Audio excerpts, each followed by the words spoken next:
जय जिनेन्द्र। जो जैन धर्म और दूसरे धर्म में बेसिक डिफरेंस है, वो जो बेसिक फर्क है वो ये है कि सभी धर्म ऐसा सोचते हैं और मानते भी है कि ये पूरी सृष्टि ईश्वर, कोई धर्म ये कह रहा है कि ईश्वर ने जैसे ब्रह्मा जी के मुख से शुरू हुई, कोई ये कह रहा है कि ये सृष्टि कछुए के पीठ ऊपर है, कोई ये कह रहा है। ऐसे अलग अलग मान्यता है कि सृष्टि शुरू होती है और सृष्टि खत्म भी होती है, मतलब इसका सर्जन भी होता है और विसर्जन भी होता है। ये सभी धर्म की मान्यता है। लेकिन जैन धर्म इतना कह रहा है कि ना ये सृष्टि का कभी अंत हुआ है और ना ही कभी होगा, मतलब जो बेसिक है वही पूरा अलग है। अब जो कह रहा है कि जो सर्जन हो रहा है, जो विसर्जन हो रहा है, उनका कहने का तात्पर्य एक ही है कि इसको जो सर्जन कर रहा है वो सर्जन करता ही ईश्वर है, क्योंकि वो कोई छोटे इंसान का तो काम है नहीं। तो उनका कहना ये है कि ईश्वर ही इसको सर्जन करता है, ईश्वर ही इसका विसर्जन करता है। तो आपको ये पता होगा कि हिंदू धर्म में ईश्वर को विघ्न हरता भी माना है, विघ्न करता भी माना है। आपको ये पता होगा, देखिए गणपति जी को भी विघ्न हरता भी कहा है और विघ्न करता भी कहा है। उनके हिसाब से अगर आपने देव देवी को कुछ समय तक, जैसे ये गोवर्धन पर्वत उठाया था तो इंद्र की उस वक्त पूजा होती है हिंदू धर्म में, अगर आप नहीं करोगे तो इंद्रदेव कोपित भी होते। उन लोगों में देव या परमात्मा या ईश्वर कोपित भी होते हैं तो सबका नाश भी कर लेते हैं, और वही देव या जो भी परमात्मा उनके हिसाब से जो ईश्वर है वो राजी होते हैं तो वरदान भी दे देते हैं। ये उनके पॉइंट ऑफ व्यू से ईश्वर सृष्टि के सर्जन करता है और जो सर्जन करेगा वही उसका विसर्जन करेगा। ये मान्यता जैन धर्म में नहीं। जैन धर्म में परमात्मा ने बहुत बड़ी बात बता दी, वो त्रिपदी दे दी। आज हम त्रिपदी के टॉपिक पे आएंगे। उन्होंने पूरे 14 राजलोक को त्रिगुणात्मक कहा है। ये शब्द हमें समझना है। आज का आपका लेक्चर ये त्रिगुणात्मक विश्व के ऊपर जाएगा, और ये त्रिगुणात्मक शब्द आज आपके लिए पहला होगा। लेकिन आपने त्रिपदी सुनी है, तो जो उत्पाद, द्रव्य और व्यय, द्रव्य और व्यय, ये जो तीन है, उत्पत्ति, स्थिति और लय। आपको उत्पत्ति, स्थिति और लय शब्द में इसलिए दे रही हूं क्योंकि ये शब्द हमारे नहीं है, हिंदू धर्म के। आपको सब में कॉमन मिलेगा, सिमिलरिटी मिलेगी। वो भी उत्पत्ति, स्थिति, लय मानते हैं, और हमारे में उत्पाद, ध्रुव और व्यय, ये तीन है। उत्पत्ति मतलब उत्पन्न होना, तो उत्पाद हो गया। अब उनकी स्थिति जाएंगे तो ध्रुवता आ गई, स्टेबिलिटी आ गई, और उनके व्यय जाएंगे तो हमारा लय आ गया, है ना। उनका अगर लय ले लेंगे तो हमारी वो उत्पाद, द्रव्य और व्यय आ गया, खत्म होना आ गया, व्यय आ गया। तो ये उत्पत्ति, स्थिति, लय, ऐसे त्रिगुणात्मक 14 राजलोक की हम आज बात समझेंगे। जैन धर्म में परमात्मा ने सृष्टि को हमेशा माना है, उसको शाश्वत कहा है, मतलब जो पहले भी थी, जो आज भी है, जो कल भी है, ना उसका कभी नाश होगा, ना उसका कभी व्यय होगा। लेकिन उत्पत्ति, स्थिति, लय जरूर होगी। उत्पत्ति, स्थिति, लय मतलब जो प्रमाण है वो प्रमाण में घटना, और जो प्रमाण है वो प्रमाण में बढ़ना। स्थिति और ध्रुवता प्रत्येक जीव की होगी, सृष्टि की नहीं होगी। आपको ये समझना है बस। परमात्मा ने ये कहा है कि जीव की अपनी उत्पत्ति, स्थिति, लय होगी। आज अगर एक जीव जन्म ले रहा है, हम सब उत्पत्ति वाले हैं, उत्पत्ति और लय वाले हैं, उत्पत्ति, स्थिति, लय वाले। लेकिन जो जीव ने उत्पत्ति, स्थिति, लय के चक्र में से अपने आप को बाहर निकाल दिया, वो हमेशा के लिए स्टेबल हो गए सिद्ध गति में जाके। अब उनको वापस उत्पत्ति, स्थिति, लय ऐसे त्रिगुणात्मक विश्व में कभी नहीं आना है। तो ये परमात्मा ने रास्ता बताया। ये परमात्मा ने बताया कि भी सृष्टि ऐसी है, सृष्टि में ऐसे ऐसे गुण है, वो सृष्टि को ऐसे गुण में रखने वाला, चलाने वाले षड द्रव्य भी है। ये 14 राजलोक षड द्रव्य से भरा हुआ है, निगोद के गोले से भरा हुआ है, असंख्यात जीवों से भरा हुआ है। और अगर जीव चाहे तो वहां से निकल के निगोद के गोले में से निकल के तरस नाड़ी में आ सकता है, तरस नाड़ी में से निकल के वो मोक्ष भी जा सकता है। ऐसा परमात्मा ने कहा कि आपके आत्मा में ऐसी ताकत है। तो ये हमारे परमात्मा सृष्टि को बताने वाले हुए। समझ में आ रही है ना मेरी बात?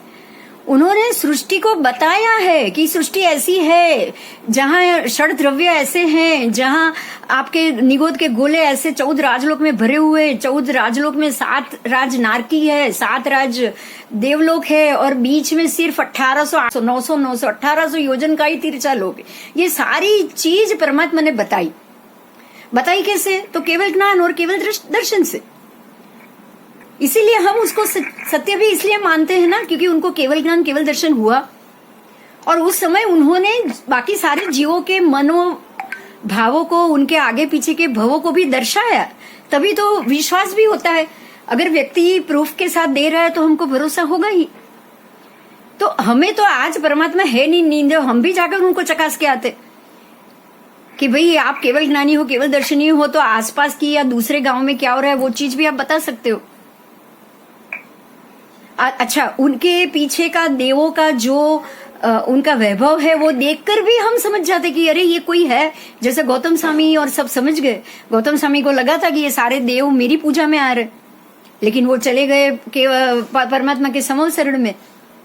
और जैसे ही गौतम स्वामी देखने गए कि ऐसे कौन है जो इतने बड़ी समूल शरण की रुद्धि और इतने देवी देवता के बीच बैठा हुआ है, तो जैसे जैसे जैसे वो एक एक पगथिया चढ़ते गए समवसरण का, परमात्मा ने उनके मन को जान लिया और उनकी शंका ही बता दी।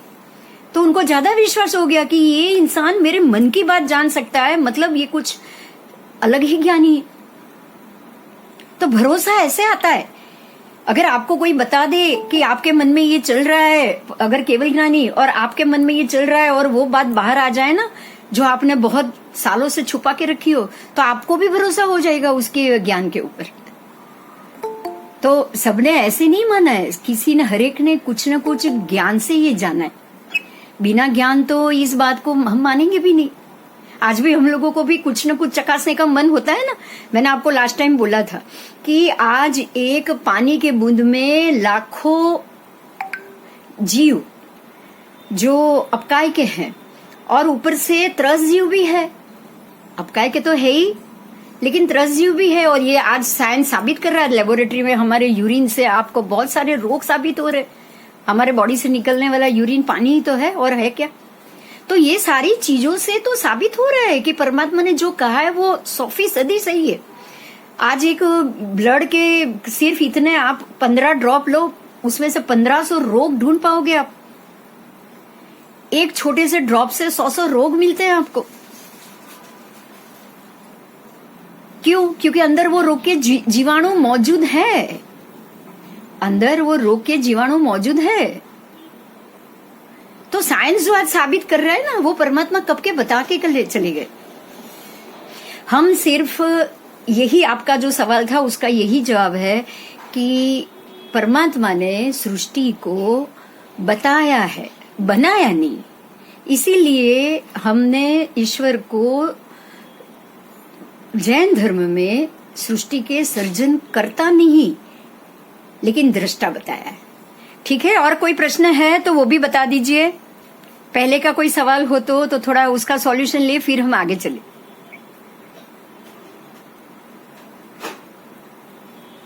है कोई प्रश्न? अच्छा, वॉइस क्वालिटी गुड नहीं है तो पता नहीं क्यों। मेरा एक प्रश्न है। हाँ बोलो। मैं जय जिनेन्द्र। हाँ जी। जो आपने बताया, अभी तक मैं यही समझती थी जम्बू द्वीप जो है वो थाली की तरह है, लेकिन आपने बताया कि वो उल्टे तवे की तरह है। हाँ। और बीच में से जहाँ पर मेरू पर्वत है, हाँ, वहाँ से संभूतला तक, हाँ, आपने जो बताया वो 1000 है। हाँ, 1000 योजन है अंदर। हाँ,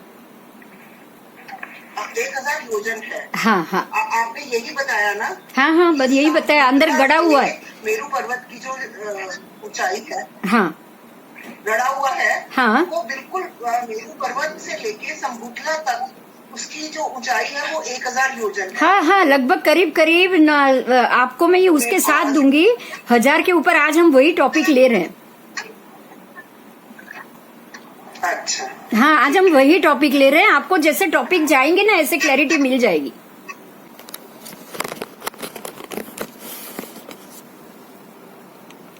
चलो अभी हम अपना प्रेजेंटेशन और आगे चालू करेंगे। मैं प्रेजेंटेशन में जा रही हूँ। आप सबको अभी टेक्स्ट तो मिल चुका है, इसलिए मैं टेक्स्ट के पेज में नहीं जाऊंगी।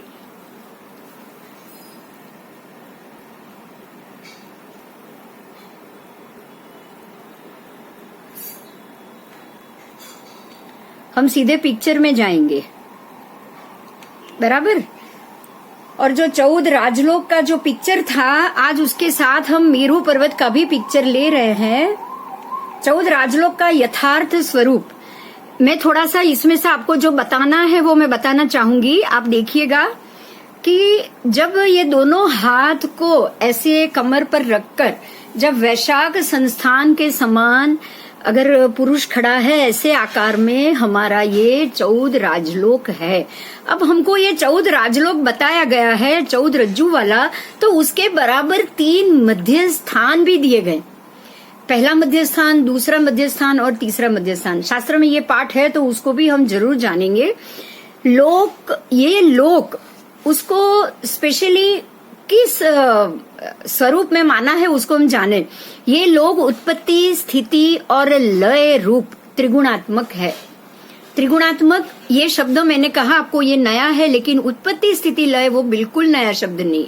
उत्पत्ति, स्थिति, लय जो हमारे उत्पाद, फिर ध्रुव और व्यय, ये तीनों का ही नाम है। जो त्रिपदी परमात्मा ने दी थी हमारे सभी गणधर भगवंतों को, ये उसका ही बिल्कुल सिमिलर वर्ड है। इसके जो धर्मास्ति कायादि 6 द्रव्य कहे गए हैं, उनसे ये संपूर्ण भरा हुआ है। ये बहुत महत्व का शब्द है। ये धर्मास्ति कायादि 6 द्रव्यों के पीछे हमारे बहुत सारे लेक्चर जाएंगे, क्योंकि अगर लोग धर्मास्ति कायादि 6 द्रव्य से भरा हुआ है, तो आज साइंटिफिकली, वैज्ञानिक रूप से हम उसको कैसे फेस कर रहे हैं। मतलब मेरे आसपास धर्मास्तिक आदि 6 द्रव्य है कहाँ, और वो 6 द्रव्य का मुझे क्या रिजल्ट मिल रहा है, वो मुझे किस प्रकार से हेल्प में आ रहा है, उसके लिए हम आगे के बहुत सारे हमारे लेक्चर जाएंगे। उसके बाद हम आगे पढ़े तो मस्तक के ऊपर सिद्धात्मा आए विराजमान है। अगर कोई व्यक्ति आप अगर अपने मस्तिष्क के ऊपर, मान लो कि आप ही ये 14 राजलोक वाले पुरुष हो और आप अपने मस्तिष्क पे अगर सिद्धात्माओं को लेकर विराजमान हो ना, तो आप बहुत खुश हो जाते हो। नेचुरली हम बहुत हर्षित हो जाएंगे और नृत्य करने शुरू कर लेंगे। अगर हमारे हाथ में अगर इतनी बड़ी सिद्धि आ गई तो ऐसे ही आकार में पैर फैलाकर, जैसे डमरू बजाता हुआ हो, ढोल बजाता हुआ हो, ऐसे वो हाथ रखकर ये आकार कहा गया है। ठीक है, तो ऐसे स्वरूप वाले संपूर्ण लोक के 14 विभाग जो हमने कल देख लिए, आज वापस उसको थोड़े से हम रिपीट कर लेंगे, बराबर, क्योंकि हो सकता है कि 1-2 शब्द रिपीट करना जरूरी हो जाता है। तो 7 नरक, ऊपर 12 देवलोक और ऊपर के बाकी के देवलोक और बीच में मध्य लोक, ऐसे 3 भाग उसके हो गए। अब ये 3 भाग के भी मध्य बिंदु दिए गए, उसको हम पढ़ेंगे। पहले तो ये नारकी कहाँ से कहाँ तक देखो, उसका सेंटेंस है कि रत्नप्रभा नारकी के पहले तल से, ऊपर के तल से, रत्नप्रभा नारकी है बराबर, उसके ऊपर के तल से पहले 2 देवलोक के विमान, वो 8वां रज्जू हुआ। अभी मैं पढ़ रही हूँ, आप उसको आकृति में समझ लेना। अगर नहीं समझ में आया तो हम वापस उसको कल डिस्कस करेंगे। और वहां से 4थे देवलोक, मतलब दूसरे से लेके 4थे देवलोक का अंत आ जाए ना, तब तक वो 9वां रज्जू हुआ। 6ठे लांतक के अंत तक 10वां, और 6 के बाद 7, 8, वो 2 तक आपको मिलेगा 11वां रज्जू। अब वे 2 के बाद 12वें अच्युत देवलोक, क्योंकि 7 और 8 के बाद 9, 10, 11, 12, 4 एक साथ आएंगे। वो जब 4 एक साथ आएंगे तब 12वां रज्जू पूरा हो जाएगा। इस प्रकार अनुक्रम से ग्रैवेयक से, अब रहे 9 ग्रैवेयक, और वहां से लेके अंतिम तक 13वां रज्जू, जो देवलोक की सीमा खत्म हो रही है वहां तक, और लोक के अंत में 14वां रज्जु पूर्ण होता है। ये शास्त्र पाठ है, इसमें हम कोई क्वेश्चन में नहीं जाएं, क्योंकि ये शास्त्र पाठ है तो उसको हमें मानना पड़ेगा। इस प्रकार 14 राजलोक का स्वरूप प्रतीत हुआ। और नीचे तो 7 नारकी के 7 रज्जु है ही। कहा जाता है कि मध्य लोक का आकार झल्लरी, मतलब खंजरी के समान। झल्लरी को कोई कहीं खंजरी का नाम दिया है, कहीं उसको ढोलक का नाम दिया है। झल्लरी का नाम ढोलक भी दिया गया है। उसके समान वर्तुलाकार अधोलोक का आकार, वेत्रासन कुंभी के आकार में, और ऊर्ध्वलोक का आकार मृदंग के समान कहा है। नीचे का आप देखोगे तो कुंभी मिलेगी ऐसे, और ऊपर का देखोगे तो ढोलक मृदंग दिखेगा। ठीक है, अगर आप अलग अलग आकार कर रहे हो तो भी, तो ऐसे ऐसे उसके आकार है जिसको हमें मानना है। अब ये अभिप्राय कहाँ से लिया गया है उसका भी हम, इन्होंने जो अपने महात्माओं ने तात्पर्य दिया है वो भी जान ले कि ये अभिप्राय आवश्यक निर्युक्ति चूर्णी और जिन भद्रगणी क्षमा श्रवण विरचित संग्रहणी में से लिया गया है। आवश्यक निर्युक्ति चूर्णी और जिन भद्रगणी क्षमा श्रवण विरचित संग्रहणी का है। जो ये संग्रहणी का मुझे पता है तब तक ये चंद्र महर्षि जी हमारे महात्मा ने 11वीं सदी में इसकी नियुक्ति हुई है। योग शास्त्र के अभिप्राय से तो ये संभूतल रुचक से सौधर्म, देखिए अभी है ना, अलग अलग अभिप्राय से, योग शास्त्र के अभिप्राय से कुछ अलग प्रकार है तो वो बताया है। महेंद्र देवलोक तक कुछ अलग रज्जु, आधा आधा रज्जु कहीं ऊपर नीचे हो रहा है, लेकिन वो डिस्प्यूट में हम नहीं जाएं। ओके, तो बस मैं इतना ही आपको बोलूंगी क्योंकि डिस्प्यूट वाले मैटर को हमको बिल्कुल भी नहीं पढ़ना। आगे हम चलेंगे। अब ये 14 राजलोक के तीनों लोक के मध्य बिंदु बताए गए हैं। इसको भी अब अलग ढंग से हमें समझना है। देखिए ये ऊर्ध्व लोक है, आपको शायद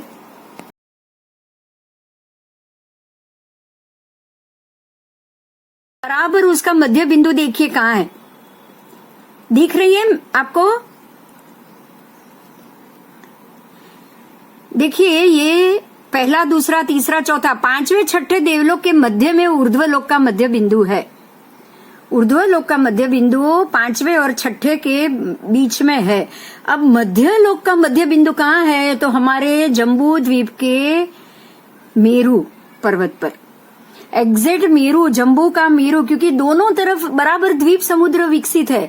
45 लाख योजन यहाँ, 45 लाख योजन में दोनों तरफ आधा आधा, क्योंकि जो जम्बू से आप देखोगे ना तभी आधा और आधा यहाँ, ऐसे 2.5 द्वीप 45 लाख योजन में विस्तृत मनुष्य क्षेत्र है।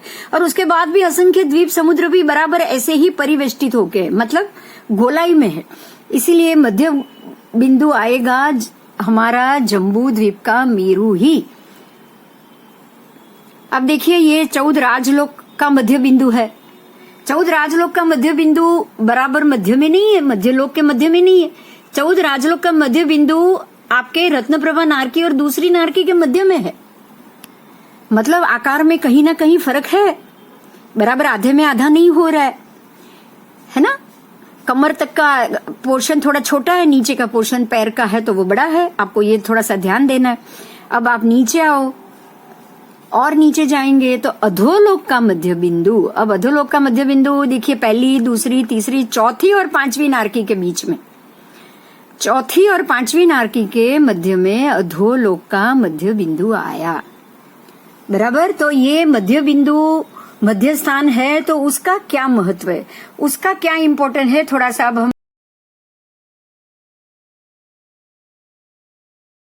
इसके लिए विस्तृत में जाएंगे। जैसे 14 राजलोक का मध्य स्थान श्री भगवती सूत्र के आधार से ये पूरा जो डिवीजन हुआ है वो ज्ञाता भगवती सूत्र, जो हमारे बहुत महत्व का आगम है।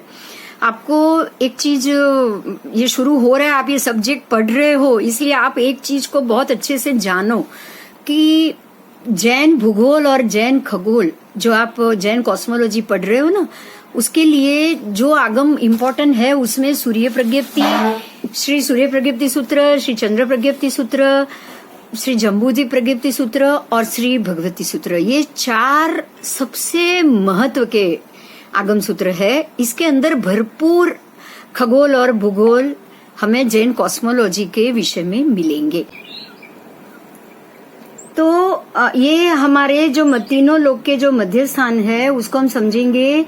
बात हो रही थी भगवती सूत्र के आधारित पर 14 राजलोक के मध्य स्थान रत्नप्रभा, मतलब उसका नाम, दूसरा नाम है धम्मा। धम्मा पृथ्वी है। उसके नीचे के अधो भाग में रहे हुए धनो, दधि, धनवात और तनवात को उल्लंघन करके, मतलब उसको क्रॉस करने के बाद असंख्य योजन जब नीचे जाते हैं, नीचे की तरफ, नारकी की तरफ, तब इस 14 राजलोक का मध्य स्थान आता है, जो हमने पिक्चर में देख लिया है। बराबर, उसको तो जो जहां दिया हुआ वो ये डिस्क्रिप्शन है, उस मध्य स्थान के ऊपर 7 राजलोक और नीचे 7 राजलोक हो गया। मतलब जो मध्य स्थान है ना, वही रत्नप्रभा नारकी के नीचे जा रहा है। तो ये नारकी का जो पोर्शन है वो आधे के ऊपर भाग में आ रहा है। इस बात से ये एक बात निश्चित है कि अधोलोक 7 रज्जु से अधिक है। अधोलोक 7 रज्जु से ज्यादा हो गया, क्योंकि नारकी वाला भाग तो मध्यलोक में चला गया। ऊर्ध्वलोक वह 7 रज्जु से न्यून है, क्योंकि ऊर्ध्वलोक 7 रज्जु से अपने आप छोटा हो गया, क्योंकि लोक का मध्य भाग धम्मा पृथ्वी के असंख्यात योजन आकाश बीत जाने के बाद है। अब हम आगे चलेंगे कि रुचक प्रदेश से 900 योजन के बाद, देखो वापस हमारा रुचक प्रदेश आया है। ये रुचक प्रदेश से ही हमें ये स्थान को डिवीजन देना है। आगे चलेंगे, क्योंकि वो नाप है। रुचक प्रदेश से पूरी नीचे से लेके ऊपर तक की पृथ्वी का नाप निकाला हुआ है। अधोलोक की शुरुआत रुचक प्रदेश से 900 योजन के बाद लेकर, अब रुचक प्रदेश जहां है वहां से 900 योजन ऊपर जाओ। ऊपर जाने के बाद से 7वीं नरक पृथ्वी के अंत तक घनोदधि, घनवात, तनवात और असंख्य आकाश के अंत तक, नीचे लोकांत तक कहा गया है। आप इसकी शुरुआत कहां से करोगे पता है? रुचक प्रदेश से नीचे आओगे। रुचक प्रदेश से नीचे 900 योजन जाना है, उसके बाद रत्नप्रभा नारकी शुरू हो रही है। अब मैं ये आपको थोड़ा सा पहले पिक्चर में ले चलती हूँ, आपको वो पिक्चर बता देती हूँ। आओ देखिए, अभी हम ये इसकी बात करेंगे, रुचक प्रदेश की।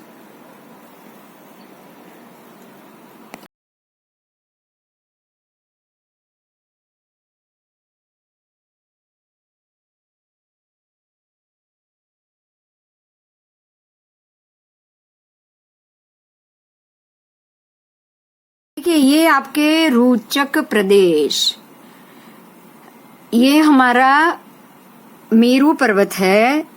मेरू पर्वत के बराबर नीचे के 1000 योजन, जो मैंने बोला भूमि स्थान पर, मेरू अपने जमीन के स्थान पे 10,000 योजन गोलाई में है, बड़ा चौड़ा है, ऐसे गोलाई में चौड़ा, गोलाकार है।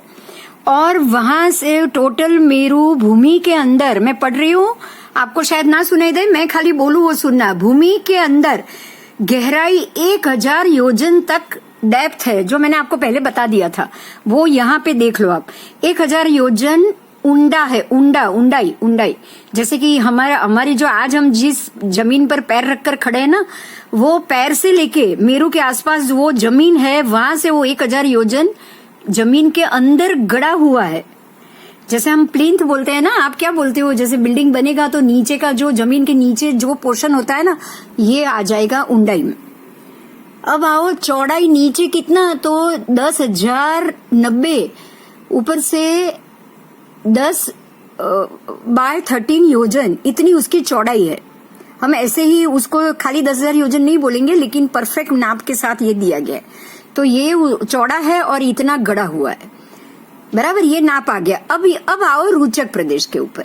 देखो, ये रुचक प्रदेश है, अष्ट रुचक प्रदेश, 8 रुचक प्रदेश है, एक यहाँ, दूसरा ऊपर, बाकी देखो ये 3 आकार की है, 1 2 3 4 5 6 7 8, 3 3 6 7 और 8, ऐसे अष्ट रुचक बराबर 8 दिशा में है।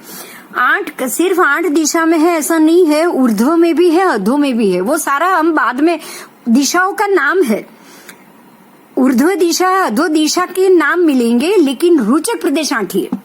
और वो भी 8 कैसे पता है? ऊपर भी है, नीचे भी है, अष्ट रुचक। वो पूरा रुचक का जब टॉपिक आएगा तब मैं डिस्कस करूंगी। लेकिन रोचक प्रदेश गाय के आंचल की तरह लगे हुए हैं। वो मैं बता दूं कैसे पता है। 4 आंचल ऊपर है, 4 आंचल नीचे, ऐसे 8 प्रदेश है। 4 ऐसे ऊपर है, 4 नीचे से ऊपर आ रहा है और 4 ऊपर से नीचे आ रहा है। तो इस प्रकार से अष्टरोचक प्रदेश है जो ये पहले कांड, इसके पहले कांड जो 1000 योजन की जो गड़ा हुआ है उसमें बराबर नीचे है। ठीक है, अब इस चीज को हम वापस अपने राइटिंग में जाएंगे। मुझे खाली आपको 8 रोचक प्रदेश के स्थान बताने थे। अब मैं इसके लिए वापस इसके राइटिंग में आऊंगी। लोक की शुरुआत रोचक प्रदेश से 900 योजन के बाद से लेकर 7वीं नारकी के, अब समझ में आ रहा है आपको। देखो रोचक प्रदेश के 900 योजन आप नीचे जाओगे ना, आपने आपको रोचक दिखा दिया है। अब वहां से 900 योजन हम नीचे उतरेंगे। अब जब नीचे उतरेंगे ना तो 900 योजन के बाद 7वीं नारकी शुरू, 7वीं नारकी का पोर्शन आएगा। वो 7वीं नारकी आ जाए उसकी पृथ्वी के अंत के बाद वापस घनोदधि, घनवात, तनवात, ऐसा असंख्य आकाश के बाद उसके नीचे लोकांत तक कहा गया है। वहां के नीचे के लोकांत तक कहा हुआ है। ये अधोलोक की शुरुआत है। तब लोक के मध्य स्थान से रोचक प्रदेश तक आने के लिए असंख्य योजन प्रमाण आकाश, तनवात, घनवात और 20,000 योजन प्रमाण घनोदधि तथा प्रथम नरक का 1,80,000 योजन माप अधोलोक के 7 रज्जु प्रमाण में बढ़ाना है। और ये बढ़ाने के बाद अधोलोक का माप 7 रज्जु से अधिक प्राप्त होता है। अब ये कैलकुलेशन में हम जब तक आपकी नारकी, सभी नारकी का नाप, सीधी सभी घनवात, तनवात और घनोदधि का नाप आ जाएगा ना, उसके बाद जाएंगे। क्योंकि हम आपके पास अभी ना सातों नारकी का नाप है, ना उनके घनवात, तनवात का नाप है। तो ये नाप का पोर्शन है ना, हम बाद में करेंगे। आपको सिर्फ ये जानना है कि ये जो मध्य बिंदु है वो पहली नारकी के घनोदधि, घनवात के बाद ये मध्य बिंदु 7 राज का आएगा। बस हम सिर्फ इतना ही जानेंगे अभी। आगे चलो, अधोलोक का मध्य स्थान। अधिक ऐसे 7 राजलोक प्रमाण अधोलोक का मध्य भाग, चौथी पंख प्रभा पृथ्वी के बाद।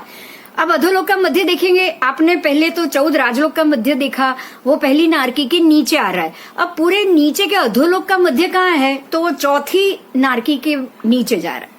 ठीक है, अब मध्यलोक का मध्य स्थान कहाँ है, मध्यलोक कहाँ है, तो बराबर जम्बू द्वीप और उसका मध्य स्थान, तो मध्यलोक, तिरछा लोक का मध्य स्थान वो अष्टरूचक वाले 2 क्षुल्लक प्रतर है। इसका मध्य स्थान कहाँ है, तो वो 8 रूचक का जो एरिया है वही उसका मध्य स्थान। क्योंकि उसको मध्य पकड़ा है तभी तो 14 राजलोक का आप डिवीजन कर पाए हो ना। अष्टरूचक को ही पकड़ के पूरे 14 राजलोक का भाग किया है, तो मध्यलोक का मध्य स्थान तो वही आएगा। ओके, बहुत इजी समझ में आ जाएगा ये आपको। अब आप आओ ऊर्ध्व लोक के मध्य स्थान पे। तो ऊर्ध्व लोकवर्ती पहले 4 देवलोक को छोड़ दो, 5वें देवलोक और 6ठे देवलोक के 6 प्रतर में से तीसरे प्रतर में रिष्ट नामक नाम है। सारे प्रतरों के भी नाम आएंगे आगे। तो तीसरे 6ठे प्रतर में से 6 प्रतर में से जो तीसरा रिष्ट नामक जो प्रतर है, जहां पे लोकांतिक देवों के विमान है, ये भी आगे आएगा। अभी आप सिर्फ जानो वो जो लोकांतिक देवों के विमान है वो उनका मध्य स्थान है। ठीक है, ओके। वहां उसके अधोलोक का सेंटर आता है, ऊर्ध्वलोक का सेंटर आएगा। अब मध्यलोक का प्रमाण कहा है, ये सेंटर हो चुके। अब आप मध्यलोक के प्रमाण पे, आपके पास पूरा राइटिंग है, अभी आपको कोई कंफ्यूजन नहीं होगा। अब आप आओ मध्यलोक का प्रमाण। मध्यलोक का प्रमाण 1800 योजन का है। अब उसका भी नाप कहाँ से लिया, तो अष्टरूचक से लिया। उसका भी नाप अष्टरूचक से लिया। अष्टरूचक से उसका नाप कैसे लिया वो जानो। तो उसमें ऊपरी तन मतलब ऊपर के क्षुल्लक प्रतर के ऊर्ध्व रूचक प्रदेश से, जो रूचक प्रदेश का जो ऊर्ध्व प्रदेश है, ऊपर का भाग है, क्योंकि रूचक 2 है, ऊर्ध्व और अधो। देखो मैं फिर से आपको हाथ बता रही हूं, आपको शायद दिखेगा नहीं, 1 मिनट। ठीक है, उसको मैं बाद में बता दूंगी। अभी आप वो वीडियो में देख लेना। रूचक प्रदेश इस प्रकार से है, ऊपर के 4 और नीचे के 4। तो आपको क्या करना है, ऊर्ध्व के जो रुचक प्रतर है वहां से लेके ऊर्ध्व के रुचक प्रदेश से अधोरुचक के स्थान से, ऊर्ध्व रुचक प्रदेश से ऊर्ध्व 900 योजन समझना है और अधो से नीचे के 900 योजन समझना है। बहुत क्लियर बात। ऊर्ध्व और अधो दो रुचक प्रदेश है, 4 ऊर्ध्व है 4 अधो है, तो आप क्या करोगे, ऊर्ध्व से ऊपर के 900 योजन लोगे और अधो से नीचे के 900 योजन लोगे। ऐसे बिल्कुल 1800 योजन प्रमाण घंट की तरह, झालर की तरह आकार वाला वर्तुलाकार स्थित मध्यलोक यानी कि तिरछा लोक कहा गया है। ये मध्यलोक को ही आपको तिरछा लोक समझना है। एक ही नाम है, मध्यलोक है वही तिरछा लोक, क्योंकि वो तिरछा विस्तृत है ना, इसलिए उसको तिरछा लोक नाम दे दिया। 7 रज्जु से कुछ कम है। अब ऊर्ध्वलोक का प्रमाण, ऊर्ध्वलोक का प्रमाण 7 रज्जु से कुछ कम है। कैसे? तो अष्टरुचक प्रदेश से 900 योजन ऊपर तिरछा लोक को छोड़ने के बाद लोकांत तक का सारा भाग ऊर्ध्वलोक। अष्टरुचक प्रदेश से ऊपर के 900 योजन छोड़ दो और 900 योजन के ऊपर का सारा, वहां से लेके लोकांत तक वो सारा 7 रज्जु से कम। ठीक है, तो अधोलोक प्रमाण आपका नाप हो गया। आपका पूरा तीनों लोक का नाप हो चुका है। अभी मैं कुछ देर के लिए, मैं खोलने से पहले आपको ये थोड़ा सा बता दूं, जो अष्टरुचक प्रदेश से हमने ऊपर नीचे लिया है, आप सिर्फ उसको जान लो। ठीक है, प्रमाण नहीं है। देखिए, आप एक मध्य बिंदु पकड़ रहे हो, तो वो मध्य बिंदु से ऊपर 900 योजन जाओ और वो मध्य बिंदु से नीचे 900 योजन जाओ। वो मध्य बिंदु कहाँ है उसके लिए आपको बताया है कि ये अष्टरुचक प्रदेश के मध्य में। आप रुचक प्रदेश जो बता रहे, बोलो। मध्य अष्टरुचक प्रदेश के मध्य से 900 योजन लेना है या ऊर्ध्व से लेना है? आप मध्य से ऊपर 900, मध्य से नीचे 900, तो टोटल 1800 आ गए कि नहीं आ गए?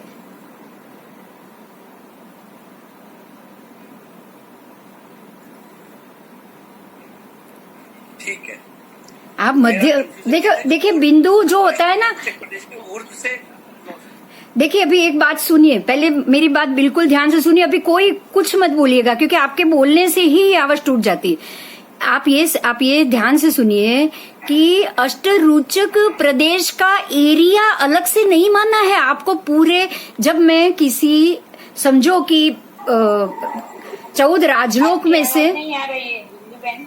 क्यों नहीं आ रही है? कोई डिस्टरबेंस नहीं है, आ रही है। अभी बोलो, अभी आ रही है? अभी आई। हाँ, बस अभी सब माइक टोटल बंद कर दो। सबसे पहले सब माइक टोटल बंद कर दो, तो ही आएगा। रुचक प्रदेश को अलग नहीं मानना है आपको, वो प्रदेश भी इसमें शामिल है। रुचक प्रदेश भी पूरे तीनों मध्य बिंदु की गिनती में शामिल है। अगर वो शामिल है तो उसके नाप को तो इसके अंदर ही गिनना है, उसको अलग से नहीं गिनना है आपको। आप कोई भी सेंटर पॉइंट पकड़ोगे ना, तो वो तो 0 माप होगा, 0 माप होगा, उसका कोई अलग से माप नहीं। आपको वो अलग निकाल के सेंटर पॉइंट नहीं निकाला है। मेरी बात समझ में आ रही है? वो रुचक प्रदेश के आधे ऊपर आधे नीचे बोला है सिर्फ, लेकिन वो नाप को अलग नहीं किया है। वो नाप को 14 राजलोक के अंदर ही गिन लिया हुआ है। तो जो बिंदु है, एग्जैक्ट जगह है कि जो दो ऊर्ध्व रुचक अधो रुचक के बराबर मध्य की जगह, वो मध्य की जगह से ही ऊपर आपके आधा राजलोक है, आधा राजलोक नीचे है। ये 14 राजलोक का मध्य बिंदु हुआ, बस। ठीक है, आपको अष्टरुचक के नाप को इसके अंदर इंक्लूड कर दो तो कोई प्रॉब्लम नहीं है। बस जैसे मैं मेरी हाइट नापूंगी ना, मेरी हाइट कैसे नापूंगी? एग्जैक्ट जमीन से नापूंगी, 0 से। मैं जमीन से नाप रही हूं, लेकिन मैं तो 0 से जा रही ना। अब जमीन नीचे कितनी है वो तो मैं देखूंगी नहीं। आप बिल्डिंग की हाइट कैसे नापोगे? उसके जहां पाया खुदे वहीं से या ऊपर से? कंफ्यूजन का कारण ये था कि मुझे लगा कि आपने बोला है 900 योजन रुचक प्रदेश के ऊर्ध्व से लेना है और 900 योजन अधो से लेना है। जो मध्य बिंदु है, इसके बिंदु से लेना है। नहीं, जो मध्य बिंदु है वहां से ऊर्ध्व रुचक मतलब ऊपर की तरफ जाओगे ना आप 900 योजन। ठीक है। हाँ, वहां तक मध्य लोक है और वहीं से नीचे जाओगे तो नीचे 7 नारकी तक, बाकी का आधा, ये 14 राजलोक का आधा बोला है, आधा ऊपर आधा नीचे। और यही बिंदु मध्य लोक का मध्य बिंदु है। अभी क्लियर हो रही है मेरी बात? मध्य लोक का मध्य बिंदु यही है और पूरे 14 राजलोक का भी मध्य बिंदु यही। ठीक है, हो गया बस, चलो बढ़िया। अब ज्यादा क्या, कितना अभी आपके दिमाग में पहले योजन और इसकी कैलकुलेशन ये सब जाएगी ना तो अपने आप ये क्लैरिटी होती जाएगी। चलो अभी मैं वापस जाऊं, अभी कोई क्वेश्चन है? मैं शेयरिंग में जा रही हूं, कोई क्वेश्चन है?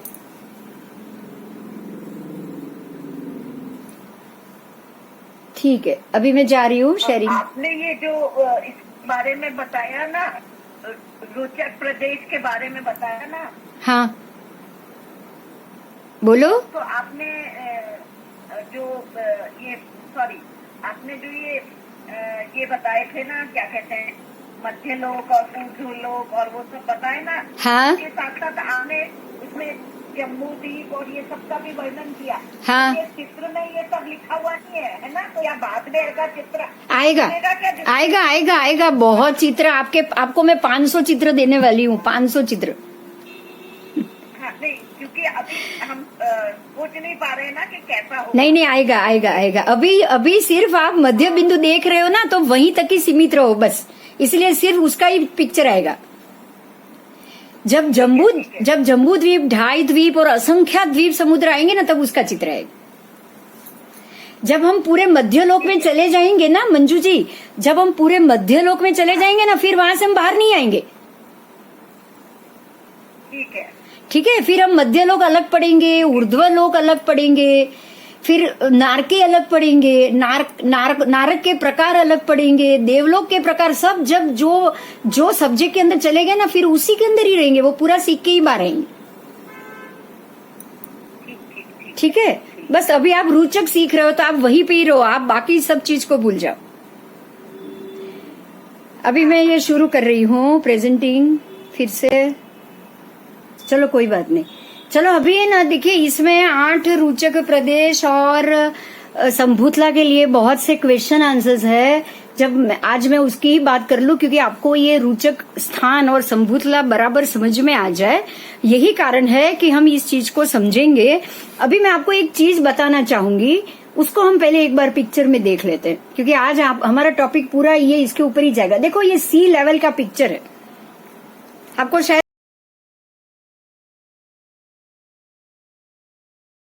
टॉपिक पर वापस ले जाऊंगी। अब हम अभी एक टॉपिक पर समझने की कोशिश करेंगे, जो मैंने 2 दिन पहले बोला, उसको आप वापस याद करो। ये सी लेवल, ये संभूतल और ये रुचक प्रदेश, ये 3 को हम जानेंगे। आज हम 3 को जानेंगे। मान लो कि नीचे की संभूतल पृथ्वी ऐसी सीधी है ना, मेरा हाथ दिख रहा होगा आपको। समभूतल पृथ्वी बिल्कुल ऐसी नीचे की सीधी है, और जो ऊपर की पृथ्वी है वो यहां से ऊपर चढ़ेगी, यहां से नीचे होगी। जो पृथ्वी पे हम खड़े हैं, बराबर? मेरी बात क्लियर हो रही है? मान लो कि ये समभूतल पृथ्वी है जो नीचे की बिल्कुल सीधी है, और इसके ऊपर मेरा हाथ ऐसा है, तो ये हुआ आपका, ये नीचे की पृथ्वी, और ये ऊपर जो ऐसे जो ढाल वाली आई ना, वो ऊपर की पृथ्वी। अब आपको इसमें ऐसे सोचना है कि रुचक प्रदेश का है, इसमें रुचक प्रदेश का है, ये क्या ऊपर के टोच पे है या नीचे की समभूतल पृथ्वी पे? जो आपने पढ़ा है ना, उसमें से रुचक प्रदेश कहाँ है? तो वो बिल्कुल यहाँ आ गए ना, नीचे में आए गए ना। समतल में आ गया। बस बस बस, आप अभी ये इतना टॉपिक आप बढ़िया समझ गए। रुचक प्रदेश समतल में है, नीचे के जो जमीन है उससे 100 योजन छोड़ के रुचक प्रदेश है, रुचक प्रदेश के ऊपर 900 योजन ऐसा स्लोप है। और ऐसे स्लोप में ये जम्बू में ये कोना है ना जहां मेरी उंगली है, वहां पे भरत क्षेत्र है। तो ये जो मेरा कांडा है ना पीछे का, वहां पे ऐरावत क्षेत्र। और ये जो मेरे ऊपर की जो टोच ऊपर खड़ी हुई है ना, वो है जम्बू द्वीप और मेरू पर्वत, महाविद्य क्षेत्र और मेरू पर्वत। क्लियर हुआ? हाँ जी हुआ। टॉपिक क्लियर हुआ। अब आपको ये समझना है कि जहां पे ये मेरू है ना, जहां जो ऊपर उठा हुआ है, वहां से लेके समभूतल तक का 1000 योजन जमीन में गड़ा हुआ भाग हुआ। तो ये 1000 योजन जो जमीन में गड़ा हुआ है और 1000 योजन ऊपर जाने के बाद ऊपर की पृथ्वी है, तो वो सी लेवल कितना गड़ा हुआ? सी लेवल क्लियर हो रहा है? वहां पे अगर लवण का पानी होगा साइड में तो कितना ऊंचा होगा? नीचे की पृथ्वी से 1000 योजन ऊंचा है कि नहीं सी लेवल?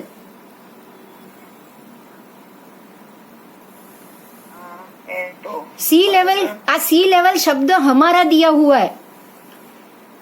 समझ में आ रही है मेरी बात? सी लेवल शब्द हमारा दिया हुआ है। सी लेवल का मतलब क्या हुआ कि नीचे से लेके आपका जो प्रदेश है वो कितनी ऊंचाई पे है। सी लेवल से ऑस्ट्रेलिया कितनी ऊंचाई पे है, सी लेवल से श्रीलंका कितनी ऊंचाई पे है, सी लेवल से इंडिया कितनी ऊंचाई पे है, और ऊपर चढ़ो सी लेवल से चाइना कितनी ऊंचाई पे है, सी लेवल से ऊपर चाइना के ऊपर रशिया कितनी ऊंचाई पे है। समझ में आ रही है मेरी बात? ये चारों तरफ जो सी लेवल है वो अलग अलग होगा। हाँ, क्यों? क्योंकि हाँ बोलो बोलो बोलो। क्योंकि जैसे बिल्कुल बीच में मेरू पर्वत है, वहां से 1000 योजन का फासला है समभूतला से। हाँ जी। तो चारों तरफ लवण समुद्र है, तो उसका सी लेवल अलग अलग होगा या वो समभूतला से है? ये चारों तरफ तो मुश्किल से 5 योजन है। चारों तरफ के सी लेवल में तो बहुत कम है, बीच में ही 1000 योजन। हाँ, चारों तरफ से कम है। मतलब जैसे भरत क्षेत्र जो है वहां से सी लेवल मतलब उसको टच करता है। हाँ, बस सिर्फ 5 योजन। महाविद्य क्षेत्र, महाविद्य मेरू पर्वत है। मेरू पर्वत जो है वो बिल्कुल बीच में है। हाँ। वहां से तो समभूतला की ऊंचाई मतलब 900 हो गई ना। बस परफेक्ट नीचे है। परफेक्ट, आप समझ गए हो। बस आप समझ गए हो, आप इतना ही रहो। अभी आगे बहुत आएगा सी लेवल समझने के लिए। अभी आपने परफेक्ट समझ लिया है, पकड़ लिया है।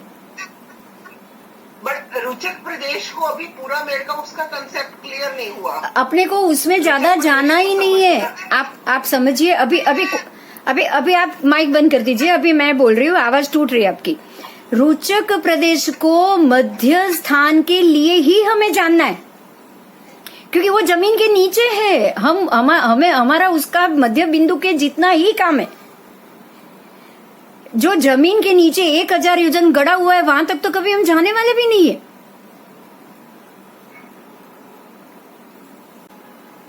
नीचे से रत्न प्रभा शुरू हो जाता है। हाँ, रत्न प्रभा सुनिए अभी 2 मिनट बोल दूं। रत्न प्रभा बराबर मेरू के नीचे जाएगी। हमारे भरत क्षेत्र के आजू बाजू के नीचे के एरिया में है, लेकिन जो उसका बराबर मध्य स्थान है ना, वो तो मेरू के नीचे ही जाएगा। आप देखो उसका एरिया बहुत छोटा है। नरक पृथ्वी का एक रज्जु ही है, ऊपर का भी एक रज्जु है, मध्य भाग, उसके नीचे भी एक रज्जु है। तो जो असंख्य द्वीप समुद्र है स्वयंभू रमण तक का, बराबर स्वयंभू रमण तक के नीचे के भाग तक सभी नारकी के भाग आएंगे। तो हमारे भरत के नीचे नारकी तो है ही।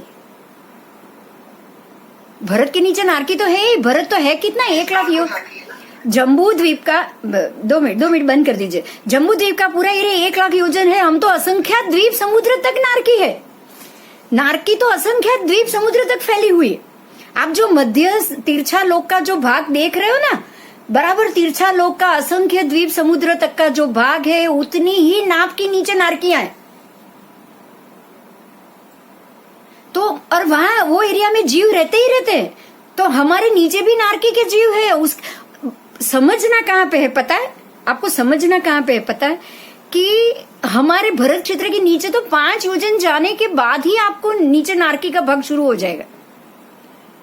आप समझ रहे हो? इसलिए यहाँ जल्दी से जो बाकी के जो हमारे भवनपति देव है ना, बहुत जल्दी पृथ्वी पे आ जाते हैं।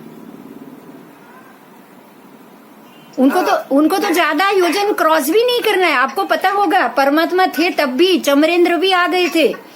आपको मैं कुछ बातें याद दिलाना चाहूंगी। भगवती सूत्र में ऐसे बहुत से उदाहरण है जो नीचे से असुर राज बलिंद्र, असुर राज चमरेंद्र बार बार नीचे से ऊपर आ जाते उपद्रव करने के लिए, ये करने के लिए, क्योंकि ये पृथ्वी बहुत उनके यहां से हमारी ये पृथ्वी बहुत नजदीक हो जाती।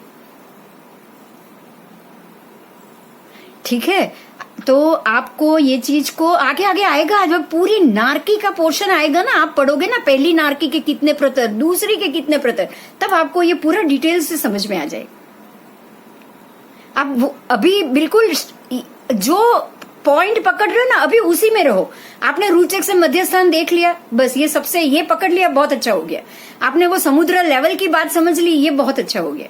क्योंकि द्वीप है ना, द्वीप में हमेशा समुद्र लेवल से जैसे जैसे द्वीप में आप ऊपर चढ़ोगे ना, आप समुद्र से ऊंचे उठते ही जाओगे।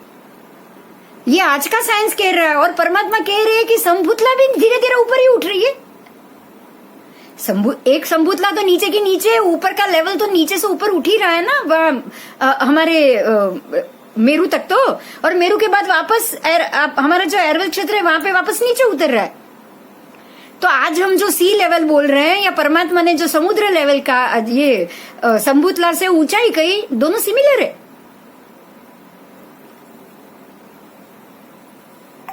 दोनों बिल्कुल सिमिलर। आप देखो आज यही चीज आप गूगल पर चेक करो, चैलेंज देती हूँ मैं सबको, आपको यही जवाब मिलेगा। बराबर नीचे से जैसे मद्रास साउथ इंडिया का ही आप लो, उसका सी लेवल देखो और ऊपर ऊपर ऊपर जाओ, चाइना आगे आगे आगे तक आपको हर जगह सी लेवल से किलोमीटर हाई मिलेंगे, कभी लो नहीं मिलेगा। आपको हाई मिलेगा। और इसका एक एग्जाम्पल देती हूँ, ध्यान से सुनना। आप एक एग्जाम्पल देती हूँ आपको। साउथ में जो पूरा गर्मी का प्रदेश है, वहां पे कभी बर्फ नहीं आता है, कभी बर्फ नहीं गिरता। आप उससे आगे जाओ, आप उसके ऊपर आओगे तो ये हमारा एमपी आएगा, मध्य प्रदेश आएगा, वो भी गर्मी का प्रदेश। यहाँ आपको कभी भी 12 महीने में कभी बर्फ नहीं मिलेगी।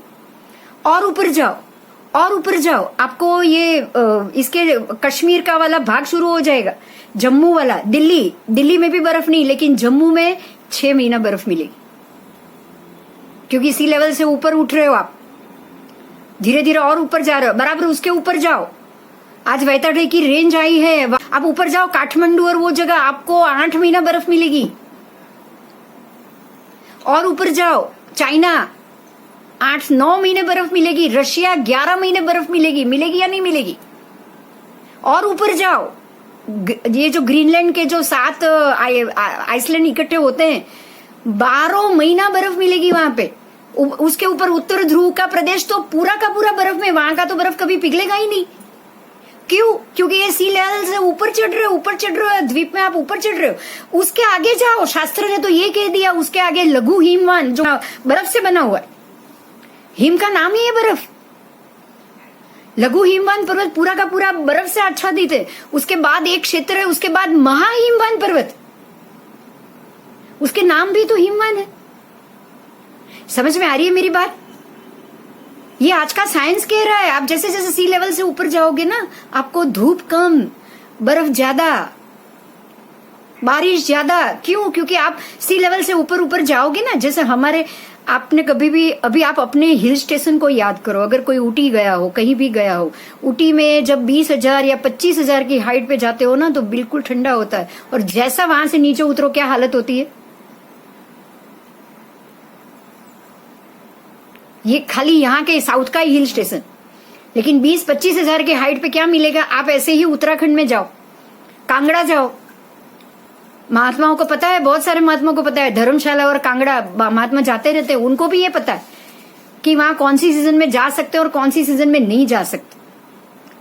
जो बद्रीनाथ, केदारनाथ, ये सब क्या है, 4 महीने या 5 महीने के लिए खुलते, 3 महीना ही खुला होता है, बाकी सारा बारिश वहां पे बर्फ होता है। क्योंकि जैसे जैसे ऊपर जाओगे ना, बर्फ बर्फ ही बर्फ रहनी, और जैसे जैसे नीचे उतरोगे, आप अमेरिका के प्रदेश देखो जो हाइट पे है, सबसे ज्यादा हाइट पे है। ग्रीनलैंड देखो जो 5 इकट्ठे होते हैं, जो हमारा आर्कटिक खंड है ना, वो तो पूरा नॉर्वे पूरा बर्फ से भरा हुआ है। यही हमारे प्रदेश का साइंस ही हमारे ये शास्त्र को 100% राइट साबित करता है कि समभूतला से जैसे जैसे ये लेवल पे ऊंचे उठोगे ना, आप जैसे जैसे यहां से ऊपर उठोगे ना, बर्फ बर्फ बर्फ बर्फ बर्फ बढ़ती जाएगी। बात मेरी क्लियर हुई? शायद अभी रोचक प्रदेश आपको क्लियर हुए होंगे। अगर अब कोई प्रश्न है तो बताओ, अभी खाली प्रश्न पे जाएंगे, कुछ नहीं समझ में आया हो तो। क्योंकि हमें ना ये शास्त्र को साइंटिफिकली समझना है। आज जो विश्व है वही हमारा बर्फ क्षेत्र है, उसको हमें साबित करना है। बोलो। जैसे आपने जो मतलब जो बीच का खंड है, जैसे 6 खंड है, हाँ, एक खंड से दूसरे खंड में हाँ, भी बिना देव आज्ञा के हम जा नहीं। ये क्वेश्चन मैं आपको बाद में डिस्कस करूंगी, क्योंकि आप ये कह रहे हो ऐसा नहीं है। बहुत बार लोग गए, हवा से तो गए ही गए। आपको पता होगा रावण कौन से समय में हुए थे, रावण कौन से मुनि सूरज स्वामी भगवान के वक्त हुए थे, और वो पुष्पक विमान लेके पूरे अष्टापद तक गए, ये खंड से ये खंड सब जगह घूमे। उसके बाद वो विद्याधर थे। हाँ, उसके बाद अब बप्पा भट्ट सूरी आपको पता हो तो वो अपने पैरों में लेप लगा के जाते थे।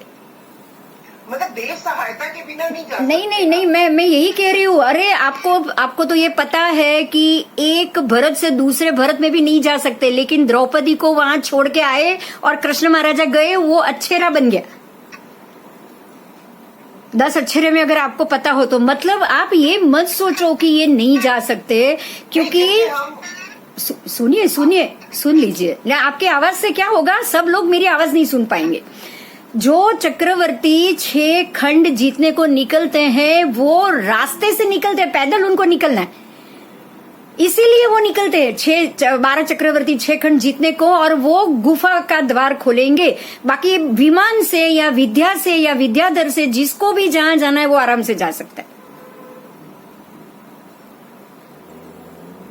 मेरे ख्याल से आपको इसका जवाब मिल गया होगा।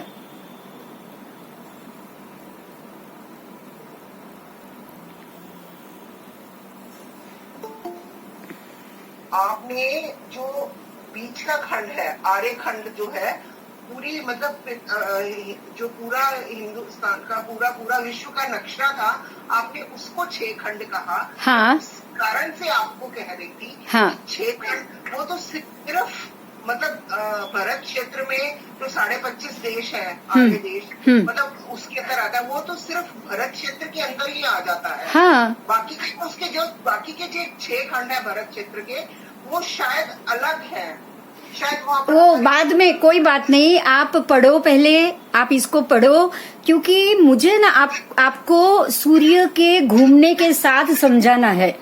अभी मैं समझाऊंगी तो आप इसको समझ नहीं पाओगे। ठीक है, क्योंकि हमारे देखिए, अभी मैं एक ही मुद्दा बोल रही हूँ, आपको क्लैरिटी हो जाएगी।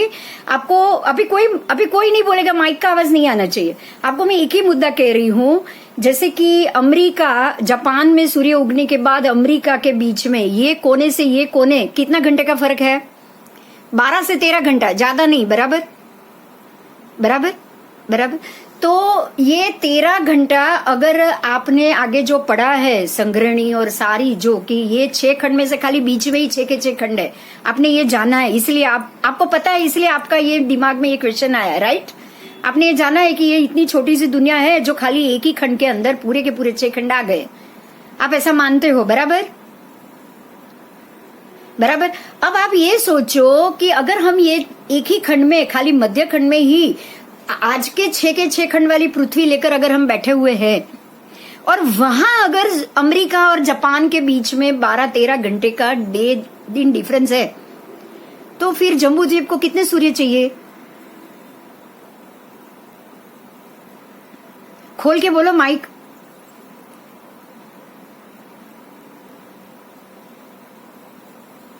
जम्बू द्वीप में तो 2 ही है।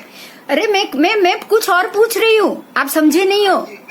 मैं पूछ रही हूँ कि अगर आपके 6 खंड का विश्व अगर मध्य खंड में ही आ गया और वहां पे अगर सूर्य अमेरिका और जापान के बीच में 12 घंटा ले रहा है, तो पूरे भारत के ही 6 खंड को घुमाने के लिए कितने सूर्य चाहिए? 2। कहाँ से 2? जम्बू द्वीप को कितने चाहिए फिर? वो जम्बू द्वीप में 2 वो है ना। मतलब आप अभी भी मेरी बात नहीं समझ रहे हो। आपने पूरे 6 खंड को एक ही जगह रख दिया, सिर्फ इतनी जगह पे रख दिया। अब इतनी जगह में ही 12 घंटा ले रहा है सूर्य घूमने के लिए। देखिए महात्मा कह रहे 5 योजन के अंदर पूरा भरत क्षेत्र आ गया, बराबर जो आपने पढ़ा है वो 5 योजन के अंदर पूरा भरत क्षेत्र आ गया, बराबर 6 खंड आ गए। 5 योजन में अगर सूर्य 12 घंटा ले रहा है तो 1 लाख योजन घूमने में कितने सूर्य चाहिए? मैंने तो यही पढ़ा कि जम्बू द्वीप नहीं 2 सूर्य। मैं समझ रही हूँ, पर आप ये कैलकुलेशन तो रखो। जो मतलब आज यहाँ निकला है कल वो एरावत में निकलेगा। अच्छा अभी यही बात समझो मेरी बात। मैंने यही 6 खंड को आज के 6 खंड बता दिया। अभी मैं समझा रही हूँ, आपके दिमाग से ये बात निकालनी बहुत जरूरी है। देखो अभी जब जापान में सूर्य उगेगा तो ये अग्नि से नैऋत्य में सूर्य को जाते में 12 घंटा लगता है।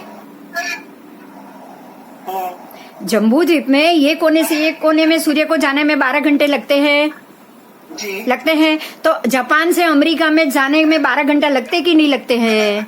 हाँ जी। तो यही 6 खंड ये 6 खंड हुए कि नहीं हुए?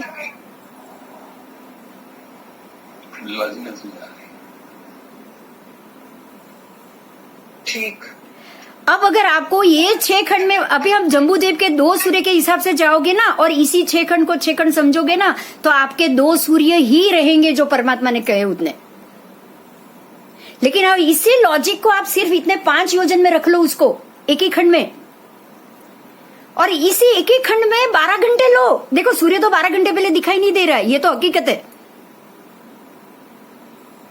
ये तो हकीकत है। आप 5 योजन में भी रखोगे ना उसको, तो भी जापान से अमेरिका में 12 घंटे तो लगेंगे ही लगेंगे। तो जब 5 योजन में सूर्य को घूमने में 2 सूर्य को 12 घंटा लगेंगे, तो भारत के ही 500 योजन को घुमाने के लिए आपको 100 सूर्य चाहिए भारत के ही। कहां से लाओगे इतने सूर्य? तो क्या परमात्मा की बात को तो आप झुठला रहे हो? फिर आपने पृथ्वी छोटी कर दी, सूर्य से कोई हिसाब बैठ रहा है? पहले ये बताओ मुझे।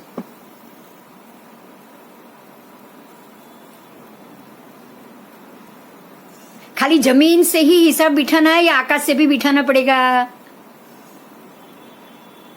सुनाई नहीं दे रहा, आप बोलो। माइक खोलो प्लीज। मैं फिर से पूरा देख के समझ के फिर पर कुछ मेरी फिलोसॉफी समझ में आई आपको? पहले ये बताओ। मैं सोचने की कोशिश कर रही हूँ। ठीक है। बहुत अच्छा हुआ। बहुत, हाँ जी, सोचने के लिए बाध्य हो गई। हाँ बस ये बहुत सही बोले आप कि ये सोचने पे मजबूर हो गई। आपको सिर्फ बहुत अच्छा क्वेश्चन था, बाकी सबको भी क्लैरिटी आ गई होगी कि आपको पृथ्वी को अगर मैं परमात्मा की कही दृष्टि से लूं ना, तो मुझे इसी 6 खंड को पूरा भरत क्षेत्र मानना ही पड़ेगा। ठीक है, हम जाएंगे आगे, बहुत सा पढ़ना है हमको, सारी चीज को लेना है, प्लस माइनस कुछ नहीं छोड़ेंगे हम, कुछ नहीं छोड़ेंगे। ओके हाँ जी। ठीक है, अगर कुछ हो तो बताओ, नहीं तो फिर अभी 8:20 हो रहे हैं, अभी हम बंद करेंगे। ठीक है, परसों मिलेंगे। कुछ होगा प्रश्न तो मुझे पर्सनली भी आप वो इसमें भी लिख दोगे, चलेगा। मैं मेरे से जितना हो सके मैं वॉइस से जवाब दे दूंगी। अगर आपके दिमाग में कोई भी प्रश्न हो ना, क्लास तक वेट मत करना, आप बोलोगे मैं वॉइस से जवाब रख दूंगी हमारे आईडी के ऊपर ही, जैन कॉस्मोलॉजी पे ही, तो सबको क्वेश्चन भी मिलेगा, सबको आंसर भी मिल जाए। ओके ओके, चलो जय जिनेन्द्र। खास आभार इसका एल्सा का मानो, thank you very much to Elsa कि आपने आज रियली ग्रेट एंड हेल्पफुल, बस बहुत अच्छा हुआ, thank you very much Elsa. हाँ हाँ, ना सच जेने मेहनत लीधी छे, जिसने मेहनत ली है ना उसको क्रेडिट मिलनी ही चाहिए। बस ये चैनल शुरू करने के लिए गुरुदेव को धन्यवाद, और ये पीडीएफ लाने के लिए आपको धन्यवाद, ये तो बहुत जरूरी। ओके ओके ठीक है जी, जय जिनेन्द्र सबको, और परसों मिलेंगे, रही अपने रोज के टाइम 7 बजे, 10 मिनट जल्दी भी आ जाओगे चलेगा। ओके, और एक बात रिक्वेस्ट मैं कर रही हूँ, प्लीज सब लोग हो सके उतना 7 बजे तक एक बार आप ऑन कर लो, चाहे कोई काम आ जाए तो बाद में जाओ कोई बात नहीं, लेकिन ये ऑन रखो, क्योंकि बाद में अगर आप एंट्री लोगे ना तो प्रेजेंटेशन में बाहर निकलने में ये बहुत दिक्कत आ जाती। उसमें एक ही प्रॉब्लम होती है, कोई कॉल आ जाता है तो फिर वो डिस्कनेक्ट हो जाते हैं। मतलब आप मोबाइल से होते हो क्या? मोबाइल पे अगर कोई कॉल आ जाता है तो डिस्कनेक्ट हो जाता है। हाँ तभी you can enter it afterwards. Once you have entered, that you don't need any permission afterwards. So हाँ ये बात सही है। अभी मेरा हुआ ऐसा, I got a call, it got disconnected, but I could enter again without any permission. बस तो आप खाली I joined, there was no permission required from. बस अनिल जी मैंने देखा, फोन आता तो नहीं अनिल जी मैंने देखा